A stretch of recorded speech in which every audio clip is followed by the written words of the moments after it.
নিজের সুখের জন্য অন্য আরেকজনের জীবন নষ্ট করলে, যদিও জানো তুমি এই জীবনটা ক্ষণস্থায়ী। আমি তোমাকে ভাবলাম মায়াবতী, আসলে তুমি একটা ছলনাময়ী। ভালোবাসার সম্পর্কের শত্রু হলো পরিবার, যে পরিবার না মানলে দুইজনে দুই হাত ধরে পালানোর কথা ছিল। আফসোস, এই পরিবারের কাছেই তোমাকে হার মানতে হলো।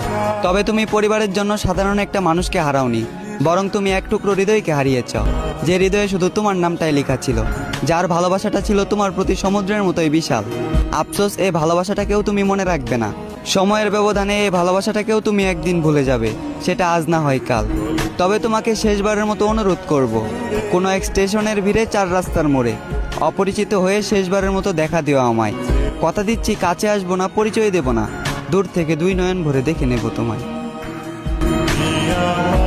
চোখের ভাষা